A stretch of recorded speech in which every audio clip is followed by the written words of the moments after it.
안녕하세요. 어릴 적 소꿉친구와 결혼을 해서 가정을 꾸린 30대 여자입니다. 소꿉친구한테 연애 감정이 느껴지냐고요? 사람마다 다르긴 하지만 전 설렘보다 편안함을 추구하는 사람이라는 걸 알았어요. 모 침대 광고처럼 흔들리지 않는 편안함이 중요했거든요. 물론 어릴 땐 투닥투닥 많이 싸우기도 했습니다. 야, 김은지, 내 굿을 돌려준다며. 어제 하루만 가지고 노는 거라며. 아이씨, 강성우. 진짜 누가 안 준다 그랬어? 준다고, 줄 거라고. 아, 지금 달라고. 지금 없다고. 성우야, 은지야, 너네 또 싸우니? 아유, 그냥 골목 조용할 날이 없네. 그만두라고 들어와서 옥수수나 먹어. 네, 아싸, 옥수수. 뭐냐? 니네 집 가서 먹어. 내 옥수수거든. 먹는 거 가지고 치사하게 그러냐? 은지야, 너 엊그제 성은에 가서 수박 먹고 왔잖아. 나눠 먹어야지. 맞아요, 아줌마. 어제 김은지가 우리 집 수박 반 통을 혼자 다 먹었어요. 무슨 수박 귀신이냐? 내가 수박 귀신이면 넌 옥수수 귀신이냐? 성우야, 옥수수 먹고 여기 이건 엄마 가져다 드려라. 지금 생각해보니 참 유치한 말장난이었어요. 당연히 저 때는 커서 강성우랑 결혼한다는 건 꿈에도 몰랐죠. 상상조차 해본 적이 없었습니다. 성우한테 성준이라는 남동생이 있었는데 외동이었던 저는 옆집 형제들과 곧잘 어울렸고 모르는 사람이 보면 거의 우리 셋을 삼남매로 보곤 했어요. 엄마 아빠끼리도 절친한 사이라 거의 사실 한 가족같이 지냈습니다. 그렇게 마냥 친구로 지낼 줄 알았는데 저와 성우 사이가 미묘하게 달라진 것은 고등학교 때 일어난 사건 때문이었어요. 아, 무슨 비가 이렇게 오냐. 우산도 없는데 큰일 났네. 당시 야간 자율학습이 있었거든요. 늦게까지 공부를 하고 나와 집에 가려는데 비가 많이 내렸어요. 우산도 없고 너무 난감했죠. 그런데 슬쩍 보니 소나기 같은 거예요. 조금만 기다리면 그치겠다 싶어 집에 연락을 하지 않았고 비가 그치길 기다렸습니다. 20분 정도 지나 집으로 향했어요. 집으로 가는 골목에 들어섰는데 그날따라 골목에 사람이 없더라고요. 비가 많이 왔으니 돌아다니질 않았겠죠. 괜시리 으스스한 느낌에 휘파람을 불면서 씩씩하게 걸었습니다. 그때였어요. 가로등 뒤에서 웬 그림자가 쓱 나타나더군요. 뭐지? 하는 순간 한 남자가 입고 있던 코트를 쫙 펼치는 거예요. 코트 안에는 아무것도 안 입었더라고요. 너무 놀라서 그대로 자빠졌어요. 그 바바리 놈이 저를 향해 한 걸음 한 걸음 다가오는데 더 이상 목이 메어 비명도 나오지 않더군요. 두 눈을 질끈 감은 그때 어디선가 퍽 소리가 나더군요. 변태 자식, 얼른 안 꺼져? 강성우 목소리였습니다. 강성우가 긴 장우산을 휘휘 휘두르며 달아나는 놈을 쫓고 있었어요. 우산으로 얻어맞은 그 놈이 꽁무니 빠지게 달아나 골목 끝으로 사라졌죠. 강성우가 다가와 저에게 손을 내밀었어요. 김은지, 괜찮아?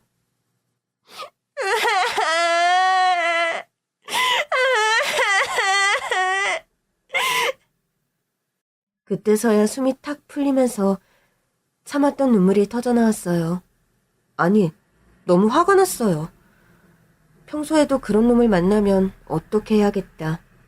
머릿속으로 시뮬레이션도 많이 했는데 정말 막상 마주치니 몸이 굳고 제 마음대로 움직여지지가 않더라고요. 꼼짝없이 얼어버렸는데 그때 강성우가 나타나 저를 구해준 거였죠. 성우가 내민 손을 잡고 일어났는데 저를 치근하게 바라보며 토닥여주더군요. 많이 놀랐지? 다치진 않았어? 이만하길 다행이다. 다행이야. 성우야, 고마워. 나 너무 놀라서. 너무 놀라서 딸꾹질이 나와 말도 제대로 못하겠고 히끗히끗거리고 있는데 성우가 물을 건네더라고요. 이거 마셔. 가자. 집에 데려다 줄게. 고마워. 그 사건 이후 우리는 뭔가 서로 어색해졌어요. 어쩌다 눈이 마주치면 서로 놀라 화들짝 피했고 누가 말이라도 걸면 깜짝 놀라곤 했죠. 누나 형, 왜 그래? 둘이 싸웠어? 어? 아니야. 싸우긴. 우리가 언제 싸웠다고. 아무것도 아니야. 근데 왜 그래? 중간에 있는 사람 불편하게. 뭐가? 뭔지 몰라도 형이 미안하다고 해. 요즘 보면 둘 다 무슨 말도 없이 고개만 숙이고 있고 꼭 싸운 것처럼. 내가 다 답답하고 불편하네 정말. 성우 동생 성준이까지 느낄 정도의 기류. 더 이상 서로의 마음을 숨길 수가 없다고 생각한 그때 성우가 저에게 고백을 했어요. 그 마음을 받아들였고 저는 성우가 군대 다녀오는 것까지 다 기다려줬습니다.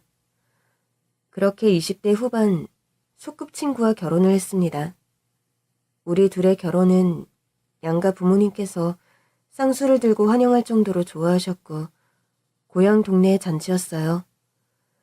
저희는 한 번도 고향을 떠난 적이 없었거든요. 신혼집도 양가 부모님 집 중간에 얻었고 친정 시댁이 함께 모이는 시간이 많았습니다. 아니, 왜 은지 하나만 낳았어? 그게 무슨 소리야? 은지한테 여동생 있었어 봐. 우리 성준이 짝으로 딱이지. 안 그래? 아이고, 그랬음. 우리 겹사돈 되는 거였네. 그러니까 거기 드라마처럼 금주은지 나온 드라마 거기가 겹사돈 아니야. 그건 근데 드라마니까 그러지. 그게 어디 현실에서 쉽나? 애들 마음이 통해야 되는 거지. 우리가 뭐 성우랑 은지 보고 결혼하라 그랬어? 아이 뭐 꼬꼬마 시절 때야. 저들끼리 엄마 아빠 놀이하면서 놀 때도 아직 애기들이라 그런갑다 했지. 다 커서는 지들이 마음 통해서 결혼한 건데. 그건 그런데 내 느낌에 은지한테 여동생 있었으면 딱 성준이랑 맺어졌을 거야. 어떡해? 지금이라도 낳아줘? 엄마, 아유, 인제 손주볼 나이에 못하는 소리가 없네. 지금 낳으면 우리 성준이가 업어 키워도 20년은 기다려야겠구만. 아유, 그러니까 그냥 하는 소리지. 이렇게 시어머님과 저희 엄마는 친구처럼 잘 지냈고 아버지들끼리도 친하셔서 주말에 낚시도 함께 다니시고 했죠. 저희 엄마 아빠는 남편을 아들처럼 시부모님은 저를 딸처럼 그렇게 여기셨습니다. 정말 저한테 여동생이 있었다면 겹사돈이 되었을까.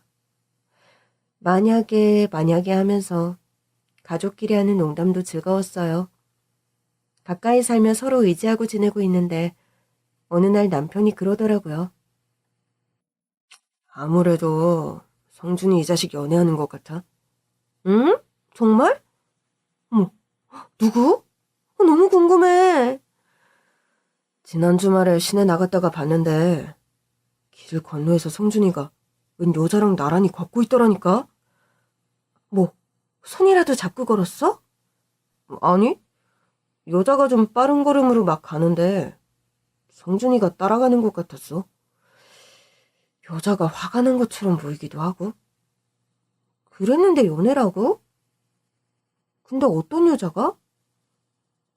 자기가 모르는 사람이야? 그러니까 처음 보는 여자였어. 타지에서 온 것 같은데. 아무튼 성준이 전역하고서도 여자랑 다니는 걸 한 번도 못 봤는데. 자식, 아이, 그렇지. 이제 그럴 나이가 됐지. 연애하다가 슬슬 결혼 생각도 하고. 그래? 뭐 말할 때가 되면 말하겠지. 궁금하다. 먼저 물어보지는 않았어요. 그런데 정확히 한 달 뒤 아니, 도련님이 저희 친정 시댁 온 식구가 모인 자리에서 선전포고를 하더라고요.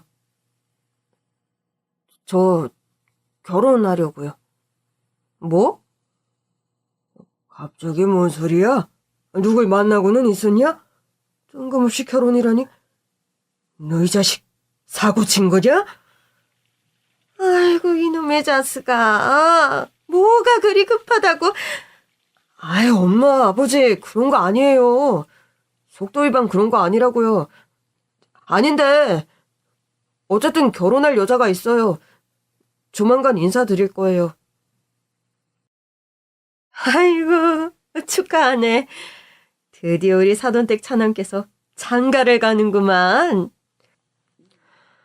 아니 아직 인사도 안 드렸는데 당신은 뭔 김치국부터 들이키기는. 느낌이 좋네 좋아. 딱 옛날부터 보면 생각 딱 결정할 때까지 허튼 말 한 번을 먼저 한 적이 없었거든. 깊게 심사숙고해서 마음 딱 정했으니 말한 거겠지. 안 그러니? 맞아요. 가끔은 저희 엄마 아버지보다 저를 잘 아시는 것 같다니까요. 아무래도 나는 사돈댁 둘째 아들이 아닌가 싶어. 야 이놈아, 내가 너 똥기저귀 갈고 그 기저귀도 피부에 좋으라고 청기저귀 삶아가면서 그리 키웠어 이놈아. 하여튼 쟤가 막내라고 온갖 귀여움은 다 받고 자랐으면서 이상하게도 형만 챙기고 자기는 뒷전이라는 소리를 한다니까. 어? 내가 널 어떻게 키웠는지 이 자리에 있는 사람은 다 알아. 그럼 아주 개구쟁이에 동네 그렇게 휘젓고 다닐 때도 너희 엄마가 건강하고 씩씩하게만 자라면 됐다 했지. 언제 너 맘 상하게 한 적 있니? 그 장난은 뭐 저 혼자 쳤대요. 여기 형이랑 형수님, 삼총사가 다 같이 한 거지. 그건 맞는 말이지. 급작스러운 선포에 당황을 했지만 시부모님 그리고 저희 엄마 아빠까지 도련님이 결혼하겠다는 여자가 누군지 궁금해하며 기대하는 눈치였어요. 얼마 후 시부모님은 도련님이 데려온 여자와 만났다고 해요. 우리가 이 지역을 떠난 적이 없어서 한 동네에 쭉 살았거든요. 다른 지역에서 왔나 봐요? 네, 여기로 온 건 처음이에요. 타지에서 넘어왔습니다. 아, 그렇군요. 부모님은 그럼 다른 곳에 계시고? 네, 맞아요. 부모님 떨어져 살면 보통 서울이나 수도권으로 많이 가던데 어쩌다가 여기까지 오게 된 거예요? 일 때문에요. 이쪽 지역에서 일을 구하게 돼서 그렇게 됐습니다. 여기가 타지인 건데 아는 사람도 없고 외롭겠어요. 이제 차차 적응을 해나가야죠. 그 여자를 만난 뒤 시부모님의 반응은 좀 엇갈렸어요. 시어머님께서는 어딘가 어둡고 의문스러운 구석이 있다며 마음에 안 들어 하셨거든요. 그런데 시아버지께서는 나이 어린 사람답지 않게 차분하고 말을 아낀다며 그 점이 마음에 든다고 하셨죠. 젊은 아가씨인데 부모님과 떨어져 홀로 이 지역까지 온 게 무슨 사정이 있나 보다 했지만 크게 개의치는 않았어요. 그리고 반년 뒤 도련님은 그 아가씨와 결혼을 했습니다. 동서가 생겼기에 또 타지에서 온 사람이었기에 잘 챙겨주려고 노력을 했어요. 동서, 나는 친정도 근처에 있고 시댁도 근처고 뭐 또 어떻게 하다 보니 남편이랑 어렸을 때부터 한 동네에서 자란 친구고 양가 부모님들께서도 오래 알던 사이라 나야 그냥 맘 편하게 쭉 살아온 곳인데 동서 입장에서는 친정 멀리 있고 시댁 근처에 사는 거잖아. 마음이 어려울 수도 있다는 생각이 들어서 나랑 시간 자주 보내고 또 필요한 거 있으면 언제든 이야기해. 고마워요, 형님. 주말에 마트 같이 갈래? 장도 보고 할 겸. 좋아요, 형님. 동서는 정말 말이 없는 편이었어요. 묻는 말에 대답만 할 뿐 먼저 말을 걸거나 막 수다 떠는 걸 좋아하지 않는 것 같았죠. 어떻게 보면 서방님과 성격이 비슷한 것 같았고 잘 맞는 것 같아 보이기도 했습니다. 너무 캐무는 게 실례일 것 같아서 동서 친정에 대한 건 많이 묻지 않았는데 동서가 어느 날 이런 말을 하더라고요. 생각보다 이곳 생활이 괜찮은 것 같아요, 형님. 그래? 다행이다. 저는 제가 결혼을 할 수 있을 거라고는 생각 안 했거든요. 남편이 적극적으로 구애를 한 덕분에 이렇게 되었는데 그래도 결혼하고 나서 많이 안정감이 드는 것 같아요. 내 편, 내 가족. 든든한 울타리가 생긴 것 같은 느낌이에요. 그렇구나. 나도 무슨 말인지 알 것 같아. 한평생을 따로 살다가 어느 날 갑자기 한 집에서 365일 같이 사는 결혼이라는 거 나한테도 쉽지 않은 거였거든. 물론 나야 워낙 남편과 오래 본 사이라 그냥 살림만 합친 정도로 느껴졌지만 그리고 서방님 말이야. 내가 어렸을 때부터 쭉 봐왔잖아. 좀 무뚝뚝해 보여도 사력 있고 책임감이 정말 강한 사람이야. 지금 일하는 공장에서도 꽤 오래 일했거든. 업무적인 면이나 사람들이랑 지내는 거나 너무 잘해와서 승진도 하고 안정된 면이 있지. 동서도 차분한 성격인 것 같아서 그런 점이 서방님이랑 잘 맞는 것 같아. 동서가 여기서 행복하게 지냈으면 좋겠어. 고마워요, 형님. 정말 성준 씨 생각하면 제가 좋은 사람을 만났구나, 결혼을 잘했구나, 이런 생각이 들어요. 시부모님과 형님, 아주버님까지 마음 넓고 좋으신 분들이고요. 무엇보다 화목한 가정에 양가 어른들께서도 한 가족처럼 잘 지내는 게 보기 좋아요. 낯선 이방인, 타지 사람인 저도 잘 보듬어 주시고요. 형님 덕분이에요. 그냥 하는 말이 아니라 정말 동서는 마음의 안정을 찾아가는 것 같았습니다. 1년이 지난 무렵 저희 부부는 아기를 갖게 되었죠. 계획은 따로 없었고 그냥 생기면 낳자였는데 아이가 생겼어요. 양가 부모님들은 너무너무 좋아하셨어요. 아들인지 딸인지도 모르는데 다 같이 모여 태명부터 이름 짓기에 열중하셨거든요. 성은 강이요. 내가 사실 우리 아들 이름을 이렇게 짓고 싶었는데 태공이 어떤가? 강태공. 주나라 시대에 아주 걸출한 정치군사가 아닌가? 아이고, 누가 이름을 태공이라고 지어요. 그리고 강태공이라고 불리는 거지 이름이 태공인가 어디? 우리나라 선조들 중에서도 강씨성 가진 훌륭한 분들이 많은데 뭔 딴 나라 정치인에서 이름을 따온대요? 그렇게 이름 지으면 아주 놀림받기 십상이지요. 그리고 꼭 사돈어른은 뱃속 아이가 아들이라고 확신하시는 것 같네. 그럼 감찬은 어떤가요? 귀주대첩 강감찬 장군. 내가 존경하는 역사인물이에요. 감찬아, 감찬아. 정감이 가고 좋으네요. 엄마, 아버지, 장인어른, 장모님. 이름은 성별이라도 알고 천천히 생각하고요. 우선 저희는 태명을 기쁨이로 하기로 했어요. 기쁨아, 기쁨아. 부르기만 해도 마음이 기뻐지는 것 같아서요. 기쁨아, 건강하게 만나자. 만장일치로 우리 아이 태명은 기쁨이로 정했죠. 뱃속에 아이가 자리한 순간 그걸 알게 된 이후 모든 것이 저희에게는 기쁨이었거든요. 서방님과 동서도 아기용품을 선물하며 태어날 조카를 어서 만나고 싶다며 기대를 했죠. 하루하루 달라져가는 몸 상태에 조금 울적할 때도 있었지만 어서 건강하게 아기를 만나고 싶은 마음이었습니다. 그리고 달을 꽉 채워 우리 기쁨이가 태어났어요. 건장한 남자 아기였습니다.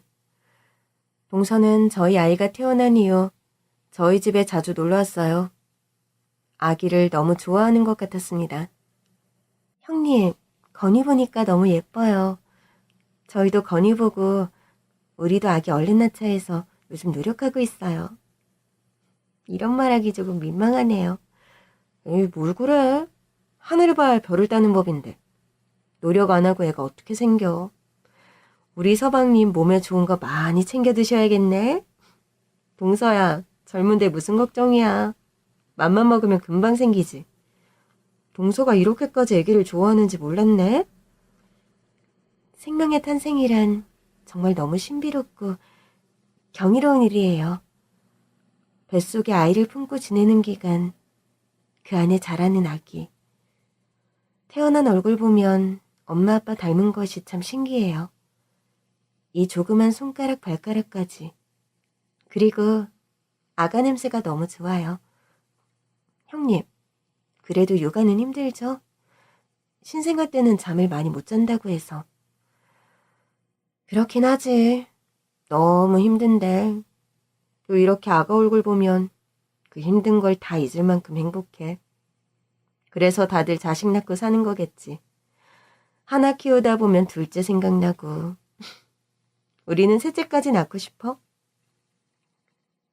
어머, 정말요? 요즘 세상에 셋이면 정말 애국자시다. 형님은? 동선에도 아기 태어나고 하면 우리 가까이 살면서 애들끼리 식구처럼 얼마나 잘 지내겠어. 남동생이든 여동생이든 우리 건이가 잘 돌봐줄 거야. 결혼도 확신이 없었는데 살아보니 또 좋고 아기 생각도 또 크게 없었는데 건이 보니까 너무 예쁘고 형님도 행복해 보이고 저도 노력해봐야겠어요. 그래 동서 다 순리대로 되는 거니까 마음 편히 갖고 그러면 돼. 결혼 초기만 해도 약간 어둡고 그랬던 동서인데 지내면서 많이 밝아졌어요. 적응을 잘할까 걱정이었는데 너무 잘된 일이었죠. 온 가족의 사랑을 받으며 아이가 무럭무럭 자랐고 우리 아들 첫 돌잔치도 성대하게 했습니다. 돌잡이 때 우리 아들은 청진기를 잡았어요. 우리 건이가 의사가 되려나? 아유, 돈을 잡으려나 했더니 휙 지나쳐서 그냥 청진기를 잡아버리네. 우리 건이 무럭무럭 자라서 훌륭한 의사 되자. 돌잔치 이후 곧바로 새로운 일이 생겼습니다. 바로 드디어 동서가 임신을 했다는 거예요. 아유, 기쁜 일은 연달아 온다고 하더니 복이다, 복이야. 아이고, 축하한다. 감사해요, 아버지, 어머니. 둘째는 임신 초기인데 몸 관리해야지. 계속 일을 하겠다고 그러니? 그래도 안정이 되는 게 제일 중요한데. 입덧도 심하지 않고 만삭 때까지는 버텨보겠다고 하네요. 너 버는 것만으로도 그렇게 빠듯한 거야? 둘째 살림하는 것도 야무지고 해서 크게 돈 나갈 일도 없을 것 같은데. 자, 일을 쉬는 게 낫지 않겠어? 뭐, 집에만 있으면 더 힘들다고 해서요. 저희 모두 동서가 임신을 하면 일을 그만둘 거라고 생각을 했는데 예상과 전혀 달랐어요. 일 욕심이 그렇게 많은지 몰랐는데 구태여 일을 계속하겠다고 하더라고요. 그나마 동서가 하는 일이 사무직이라 막 그렇게 힘을 쓰는 일이 아니었으니 그런가 보다 했습니다. 가장 중요하다는 임신 초기를 잘 지나갔고 안정기에 들어서니 다들 걱정을 덜은 눈치였어요. 동서 뱃속의 아기도 건강하게 잘 자라고 있었고요. 성별할 때쯤 초음파 검사 후 슬쩍 물어보니 딸이라고 하더라고요. 전 아들을 키워 그런지 딸이라고 하니 얼마나 예쁠까 하는 생각에 덩달아 설레었습니다. 동서, 요즘은 뭐 먹고 싶은 거 없어? 동서 움직이기 힘드니 내가 건이 데리고 집에 갈게. 형님, 너무 감사해요. 안정기 되었다고 해서 마음은 편한데 이제 몸이 무거워지는 게 슬슬 느껴지네요. 동서 전 좋아하잖아. 나도 전을 정말 좋아하는데 건이 가졌을 때는 기름 냄새를 못 참아가지고 힘들었거든. 동서는 괜찮아? 어머 형님, 저는 너무 좋아요. 동태전이 안 그래도 생각나더라고요. 동태전이 먹고 싶다는 동서 말에 재료장을 다 봐서 전을 부쳤습니다. 동태전, 육전, 버섯전, 동그랑땡까지. 거의 명절 때 하는 만큼 전을 해서 가져다 줬어요. 넉넉하게 했으니 얼렸다가 천천히 먹어. 형님, 너무 감사해요. 손이 많이 갔을 텐데. 건이까지 했는데 어떻게 이걸 다 하셨대요? 임신했을 때 먹고 싶은 게 있는데 그걸 못 먹으면 그렇게 서럽더라. 구하기 어려운 음식도 아니고 전인데 뭐. 동서가 건강하게 출산을 하면 육아도 같이 하면서 지내야겠다 생각을 했죠. 동서 닮은 딸이면 너무 예쁠 것 같았습니다. 그렇게 행복하게 지내던 중 느닷없는 소식. 불행히 저희 가족에게 닥쳤습니다. 그 전화를 받은 것은 점심시간이 지난 시간이었어요. 아기를 재우느라 전화가 무음으로 되어 있었는데 나중에 확인해보니 동서한테 부재중 전화가 10통이 와 있더라고요. 이게 무슨 일이야? 동서에게 전화를 하려는 찰나 남편이 집으로 뛰어들어왔습니다. 큰일 났어, 자기야. 성준이가 휘청거리는 남편을 부축하고 저희가 달려간 곳은 병원이었어요. 이미 시부모님과 동서는 병원에 와 있었습니다. 소식을 들은 저희 엄마 아빠도 달려오셨죠. 아유, 사돈어른, 이게 무슨 날벼락 같은. 아유, 어떡해.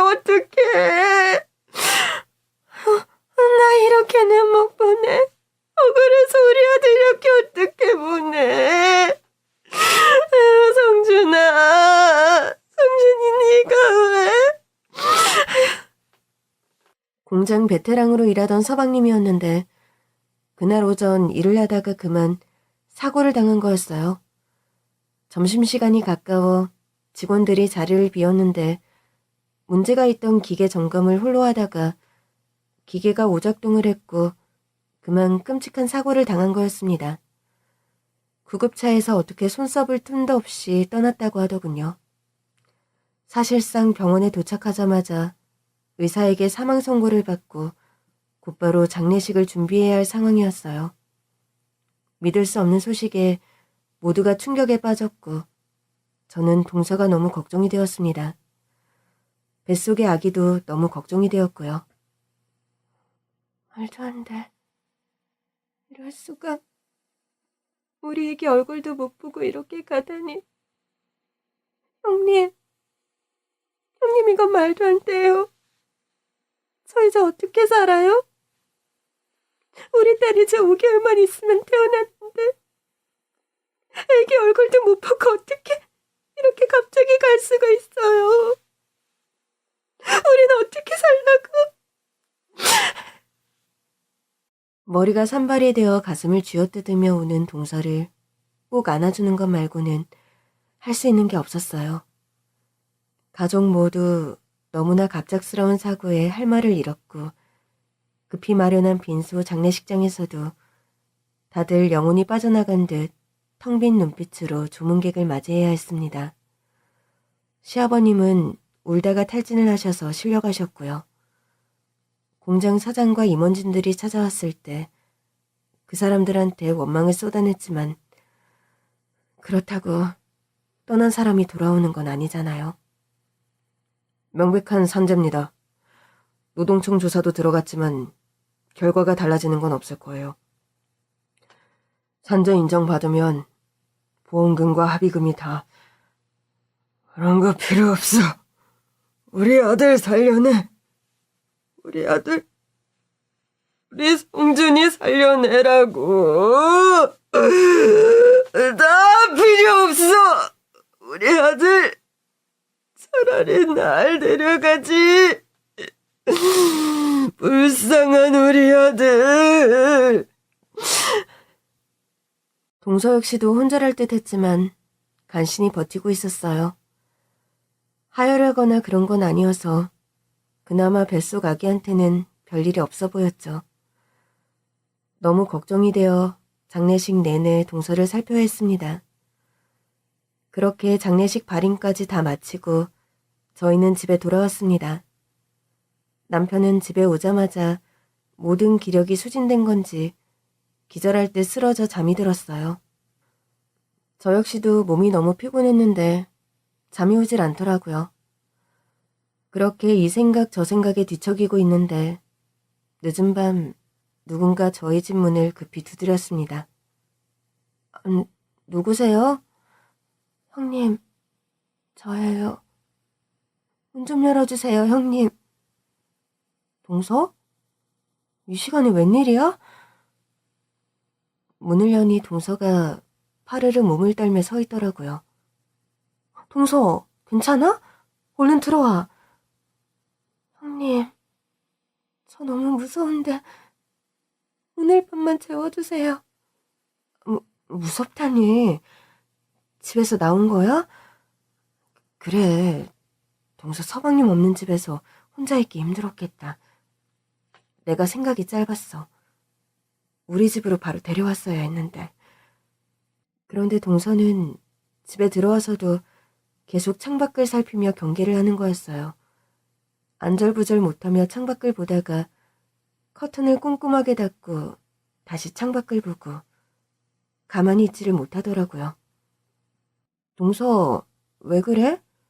밖에 누가 있어? 재수씨, 일단 앉아서 몸부터 녹이고 진정해요. 따뜻한 차 끓였으니까 이거 마시면 진정이 될 거예요. 그때였습니다. 쿵쿵쿵, 쾅쾅쾅. 거칠게 문 두드리는 소리가 들렸고 동서는 기절할 듯이 놀란 표정으로 안방으로 달려갔어요. 오밤중에 도대체 뭐야? 누구세요? 박묘기, 안에 있는 거 다 알아. 박묘기 당장 안 나와? 남자들 목소리가 들리는데 동서 이름을 부르며 동서를 찾더라고요. 아니, 이제 죽으신데 이 밤중에 난리세요. 됐고, 우린 박묘기만 만나면 되니까 좋은 말 할 때 박묘기 나오라고 해. 박묘! 박묘! 왜 이러세요? 자꾸 이러면 신고할 겁니다. 잠시 밖이 조용한 것 같았죠. 동서, 저 사람들 누구야? 이제 조용하네. 갔나? 하는 순간 밖에 창문에서 그림자 여러 개가 보이는 듯 하더니 일순간에 와장창하고 창문이 깨지는 소리가 들렸습니다. 창문을 통해 그 사람들이 들어오려는 것 같았고 뭔가 한두 명이 아니고 이대로는 안 되겠다는 생각에 남편과 저 동서 그리고 우리 아기까지 그대로 현관을 통해 집 밖으로 뛰쳐나왔어요. 바로 남편의 차를 타고 집에서 벗어나 여기저기를 한참 빙빙 돌다가 향한 곳은 저희 친정이었습니다. 시댁보다는 저희 친정이 나을 것 같았거든요. 남편이 계속 밖을 살펴봤는데 그 남정네들이 여기까지는 따라오지 않은 것 같다고 하더라고요. 동서, 이제 괜찮아? 그 사람들 없는 것 같아. 그건 그렇고 무슨 일이야. 어떻게 된 건지 알아야 돕지. 형님, 아주버님, 사돈어른, 죄송해요. 죄송해요. 그날 밤 저희는 처음으로 동서가 그동안 숨겨왔던 이야기를 듣게 되었습니다. 사실 여기까지 연고 없는 이 지역까지 오게 된 것은 도피였어요. 아까운 그 사람들이요. 정말 질이 나쁜 사람들이에요. 무자비하고 앞뒤 안 가리는 험악한 사람들이에요. 살면서 생전 만나본 적이 없는 사람들이었기에 말로만 들었지 정말 남의 집까지 찾아와 창문을 부수고 뭐 이런 건 저희도 다 처음이었어요. 그 사람들의 정체는 빚쟁이들이었습니다. 저희 부모님이 사업을 정리하며 빚을 많이 지셨어요. 지금도 두 분 모두 열심히 일하며 빚을 갖고 계세요. 그런데 아무리 일하고 갚아도 빚이 줄지가 않더라고요.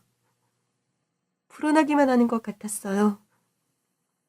두 분이 갚는 것만으로는 성이 차지 않는지 제가 성인이 되자마자 저한테까지도 빚을 갚으라는 강요가 이어졌어요. 저도 20살이 돼 알바를 시작했고 다달이 버는 돈을 다 빚 갚는 데 썼거든요. 그렇게 몇 년만 노력하면 된다고 생각했는데 제가 부모님을 떠나 이곳으로 올 수밖에 없었던 건 제가 정말 위험하다고 느꼈기 때문이에요. 악질인 그 빚쟁이들은 동서의 부모님에게 동서를 넘기라고 했다는 겁니다. 다달이 조금씩 돈을 갚는 것보다 더 큰 돈이 될 거라면서요. 그렇게까지 요구를 하자 동서는 어느 날 몰래 거의 야반도주하듯 도망을 쳤다고 해요. 집에서 최대한 멀리 떨어진 곳으로요. 엄마 아빠를 두고 그렇게 나올 수가 없었는데 두 분은 제가 피하는 게 먼저라고 하셨어요. 다 늙은 우리한테 뭘 어떻게 하지는 않을 거야. 우선은 네가 살아야 해. 여기서 떠나 멀리 먼 곳으로 가라. 미안하다, 미호가. 엄마 아빠 때문에. 엄마 아빠, 내가 자리 잡으면 다시 연락할게요. 그렇게 타지에서 도망치듯 우리 지역으로 온 거였어요. 이곳에 와서 모텔방을 전전하다가 간신히 일자리를 구한 시점에 저희 서방님을 만났다고 해요. 그냥 우연히 밥 먹으러 간 식당에서요. 이렇게 살고 있는데 누군가를 만나 보금자리를 마련하고 이런 거 저는 상상도 한 적 없어요. 성준 씨가 적극적으로 마음을 표현하기에 그 마음을 단념시키려고 있는 사실을 다 털어놓았는데 그래도 마음을 안 접었어요. 저를 부모님께 소개시키고 결혼을 할 거라고요. 서방님이라면 그러고도 남을 사람이야. 결혼식에 제 친정 부모님도 못 불렀잖아요. 혹여나 빚쟁이들이 그런 자리까지 올까봐 싶어서요. 그리고 성준 씨는 다 알았거든요. 갚아야 할 빚이 얼마인지. 그래서 그걸 해결해주겠다고 했지만 제가 거절했어요. 그런 짐까지 나눠지고 싶지 않아서요. 결혼하고도 제가 계속 일을 한 이유가 그것 때문이었어요. 서방님이 모아둔 돈으로 빚을 해결해 주려고 했지만 동서는 그걸 거절했고 결혼하고 일을 계속하며 동서가 버는 돈을 빚쟁이들한테 보내며 계속 빚을 갚고 있던 거였어요. 이 사실을 듣고 보니 처음 봤을 때부터 계속 어딘가 불안해 보이고 뭘 숨기는 것 같이 보이고 그랬던 게 이해가 되었습니다. 임신을 하고 나서도 절대 일을 쉴 수 없다고 고집을 부리던 것도요. 많이 갚았거든요. 정말 한 1년만 더 고생하면 해결할 수 있는 거였는데 성준 씨가 갑자기 그렇게 떠나버렸고 장례식 치르고 하느라 며칠 그 사람들한테 연락을 못했어요. 장례식 마치고 집에 와서도 성준 씨가 갑자기 그렇게 떠난 게 실감이 안 나서 진정을 못하고 있는데 이 사실을 어떻게 알았는지 집에 돌아왔을 때부터 전화가 계속 오더라고요. 안 받았더니 문자가 왔어요. 야, 박미혁이, 우리를 바보로 알아? 이 남편 죽었다며? 네가 결혼했으니 보험금 네가 받겠네. 그걸로 빚 싹 다 갚아. 그러면 앞으로 편히 살 수 있을 거야. 당장 전화 받는 게 좋을걸? 너 어디서 일하는지도 알고 니네 집도 알아. 당장 연락해. 정말 너무 무서웠어요. 남편 장례식 이제 막 마쳤는데 보험금이라니. 아직 받지도 않았고 그걸 그렇게 쓸 게 아닌데. 전 그 돈 다 필요 없어요. 아버님과 같은 마음이에요. 그 돈 받으면 뭘 하나요? 성준 씨가 돌아오는 것도 아니잖아요. 저희 가족이 다 이런 마음인데 당장 내놓으라고 난리를 치는데 정말 찾아올지도 모른다는 생각에 일단 집에서 나왔어요. 그런데 갈 곳도 마땅치가 않고 정말 형님밖에 떠오르지가 않더라고요. 앞뒤 설명 없이 그렇게 찾아가서 너무 죄송해요. 형님 집까지 쫓아올 줄은 몰랐어요. 저도 타지에서 혼자 저를 이렇게 다들 가족으로 맞아주셨는데, 그리고 저희 부모님이 빚도 다 해결되어 가던 중이었는데 갑자기 어떻게 이런 일이 생겼는지 정말 너무 깜깜해요. 모든 일을 다 털어놓고 넉넉한 데 누는 동서. 그 모습이 너무 측은하게 느껴졌습니다.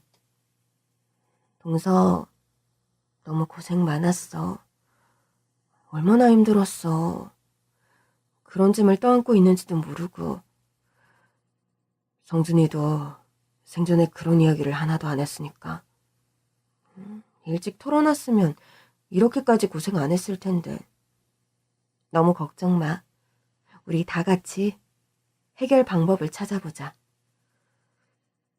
일단 그날 밤을 저희 친정집에서 보냈고 날이 밝아 저희는 시부모님께도 모든 사실을 알렸습니다.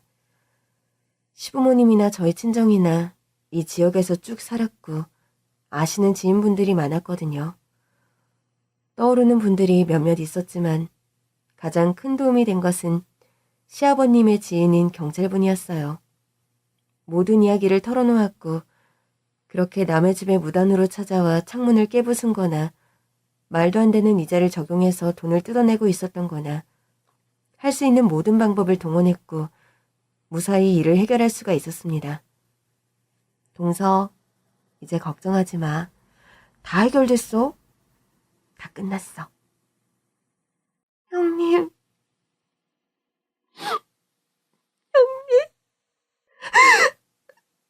동서가 그 어려움을 겪는 와중에 뱃속의 아이가 온 힘을 다해 버텨주었어요. 몇 달이 더 지나 동서는 딸을 낳게 되었습니다. 아이가 태어난 순간 기쁨만이 가득해야 하는 그날, 동서는 아이를 낳자마자 서럽게 울기만 했죠. 우리 성준 씨, 우리 그이가 아기를 봤어야 했는데 그 사람이 너무 예뻐했을 건데 우리 가은이 불쌍해서 어떡해. 형님, 가은이 태어나니까 성준 씨가 너무 생각나요. 가은이 가졌을 때 누구보다 기뻐했는데. 고생 많았어, 동서. 가은이가 무사히 건강하게 태어나서 다행이야. 정말 뱃속에서 버텨준 아이의 생명력이란 대단한 것이었습니다. 임신 후에 생긴 모든 일을 생각하면 아이를 잃어도 이상하지 않을 상황이었는데 정말 온 힘을 다해 버틴 아기. 그리고 결국 세상의 빛을 본 아기였죠. 아기를 낳고 몸조리를 한 동서는 서방님이 떠난 집에 혼자 남겨졌죠. 동서, 다른 생각하는 거 아니지? 이제 빚도 해결되었잖아. 가은이 태어났는데 가은이 잘 키워야지. 형님, 제가 여기 계속 있는 게 맞을까요? 성준 씨도 없는 마당에 제가 여기서 지내는 게 맞을까요? 어머님, 아버님이 저를 원망하시지는 않을까요? 사실 가은이도 보고 싶지 않은 거 아닐까요? 무슨 소리야, 동서. 딸이라는 거 확인하고 가은이라는 이름 지어주신 게 어머님, 아버님이신데 가은이 보고도 너무 좋아하셨잖아. 물론 떠난 서방님 생각하면 우리 다 마음이 찢어지듯이 아파. 어머님, 아버님도 그러시겠지. 그런데 가은이가 누구 딸이야? 떠난 서방님이랑 동서의 딸이잖아. 아버님, 어머님이 왜 가은이를 안 보고 싶어 하겠어. 그리고 동서, 어디로 가려고 그래? 이제 여기가 동서의 집이고 동서가 지낼 곳이지. 동서 혼자가 아니잖아. 나도 있고 우리 그이도 있고 아버님, 어머님이 다 계시는데 그런 생각하지 마. 형님, 제가 이 모든 걸 정말 어떻게 갚아야 할까요? 예상했던 대로 동서는 이곳에 있으면 안 될 것 같다며 또 훌쩍 떠날 마음을 가지고 있었어요. 서방님이 없기 때문에 어머님, 아버님도 자기를 볼 이유가 없다. 자기 때문에 서방님이 꼭 그렇게 된 것만 같다며 죄책감이 너무 심했고 어쩌면 모두가 자신을 원망할지도 모른다는 생각 때문에 괴로워하고 있었죠. 하지만 저희 아버님, 어머님은 그런 분들이 아니셨어요. 동서가 솔직한 마음을 털어놓자 너른 마음으로 동서를 이해해 주셨습니다. 그게 왜 둘째 니 탓이겠니? 그냥 우리 성준이가 우리 아들이 너무 착한 앤데 하늘에서 일손이 부족해서 우리 애를 먼저 데려갔나 보다. 나는 그렇게 생각하고 있어. 천사 같았던 내 아들. 둘째 너도 너무 고생이 많았다. 그래도 가은이를 생각해야지. 엄마가 그 모진 일을 겪었어도 버텨주고 결국 태어난 아이지 않니? 떠난 성준이와 너희 아이다. 네가 아이를 잘 키울 거라고 믿고 또 여기서 지낸다고 하면 오히려 우리가 고맙겠다. 아직 가은이가 어리긴 하지만 언뜻 얼굴에서 성준이가 보이는 게 아버님, 어머님만 저를 받아주신다면 저 정말 열심히 살면서 가은이 잘 키우고 싶어요. 비록 아빠 얼굴 한번 못 본 아이지만 우리 가은이 자라면 아빠가 얼마나 훌륭한 사람이었는지 뱃속에 있는 가은이를 얼마나 사랑했는지 가은이한테 꼭 말해주고 싶어요. 아버님, 어머님 죄송하고 감사해요. 그렇게 온 가족이 동서를 위로했고 힘을 내서 다 같이 살아보자며 서로를 격려했습니다. 동서는 서방님의 산재보험금을 받았는데 그중 일부를 아버님, 어머님께 드렸어요. 그리고 남은 돈으로 무언가를 해보고 싶다고 하더라고요. 동서가 사무직 일을 하던 곳이 해외에서 물건 들여오고 판매하고 그런 곳이었는데 사업을 시작해보고 싶다고요. 저는 그런 동서를 무한으로 응원하는 마음이었어요. 동서 잘할 수 있을 거야. 동서 가만 보면 보는 눈도 있고 워낙 꼼꼼하고 성실하니 어떤 일이든 잘 해낼 거야. 내가 도울 수 있는 게 있음 나도 마음을 다해서 열심히 도울게. 동서가 사업을 시작하며 몹시 바빠졌죠. 저는 저희 아이와 조카를 돌보며 동서와 많은 시간을 보냈습니다. 아기용품이며 옷이며 눈썰미가 있던 동서의 사업은 몇 년이 지나 자리를 잡게 되었어요. 그 사이 아이들은 무럭무럭 자라 어린이집에 다니게 되었고요. 가은아, 가은아, 오빠, 오빠, 가은이도, 가은이, 헤이. 저희 아들과 조카는 꼭 남매처럼 지냈습니다. 그도 그럴 것이 어린이집부터 하원 이후 거의 모든 시간을 함께 보냈으니까요. 친남매처럼 서로를 챙기고 다니는 모습을 볼 때면 저와 남편 서방님 어렸을 때가 생각나는 거였습니다. 형님, 저 왔어요. 동서 왔어? 가은이 밥 다 먹었고 목욕도 하고 지금 건이랑 놀고 있어. 가은아, 엄마 왔다. 엄마! 우리 가은이 큰엄마 말씀 잘 듣고 건이 오빠랑 사이좋게 잘 놀았어요? 응, 건이 오빠가 제일 큰 고기 가은이한테 먹여줬어. 아이고, 그랬구나. 우리 건이 오빠가 최고다. 그치? 응, 오빠 최고. 엄마도 최고. 큰엄마도 최고. 우리 다 최고. 자라면서 조카의 얼굴에 떠난 서방님이 점점 더 보이더라고요. 딸은 아빠를 닮는다고 하더니 그 말이 꼭 맞는 거였습니다. 그러던 어느 날 동서가 조심스레 할 말이 있다고 하더군요. 무슨 일이야, 동서? 형님, 참 시간이 빠르네요. 너무 바쁘게 지내고 있는데 화살처럼 빨라요.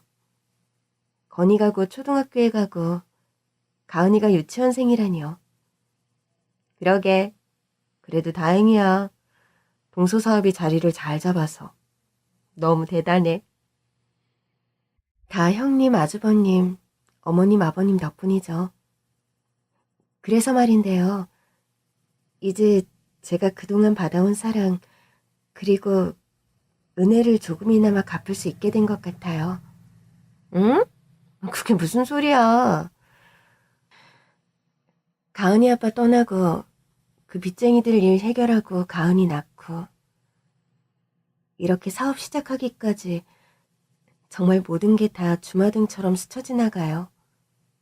그런데 분명한 것은 형님을 비롯한 시댁 식구들의 사랑과 아낌없는 지원, 응원이 아니었으면 다 불가능하다는 거였어요. 아무리 돌아봐도 가능하지 않았어요.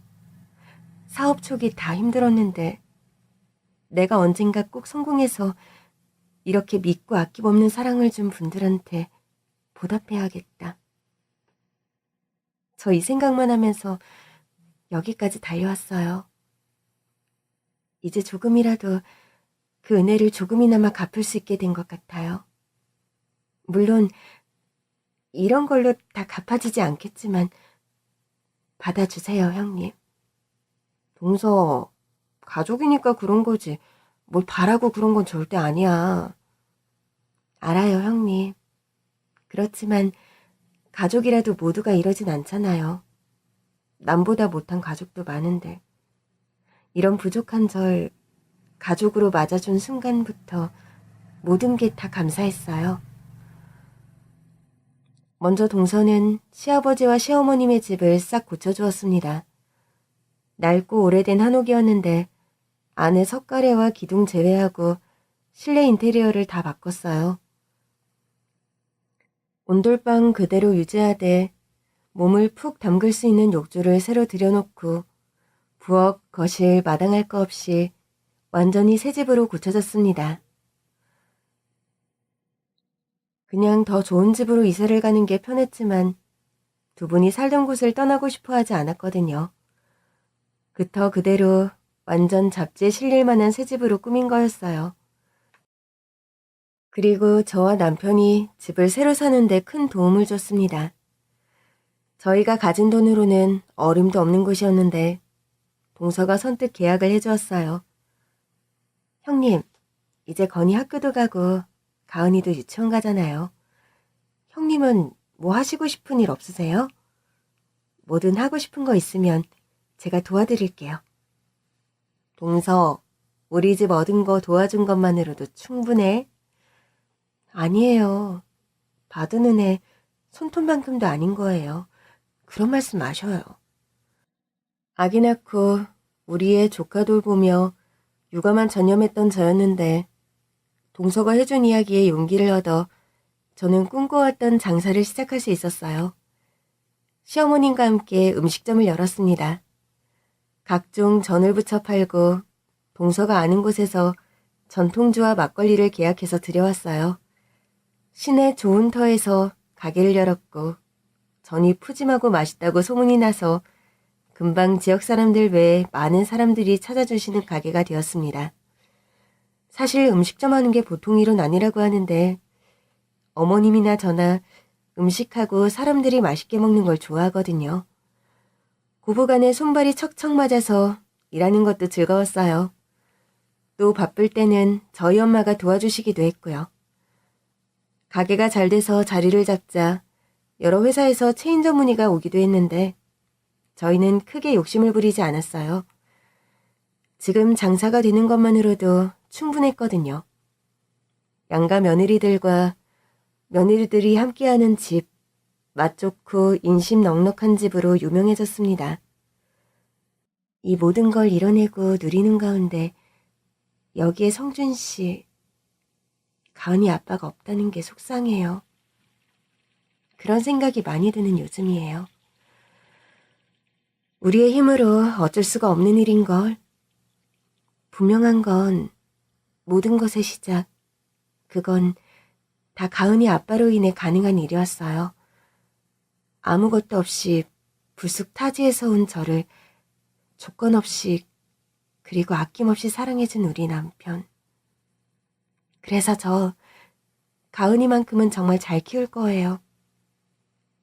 아빠 성품을 닮았으면 좋겠어요. 그럴 거야. 분명히 그럴 거야. 인연의 시작, 그리고 인생은 예측하지 못하게 흘러갈 때가 많지만 서로를 믿고 사랑하고 아껴주는 마음이 있다면 계속 나아갈 수 있고 좋은 날이 온다는 것을 느끼고 있답니다.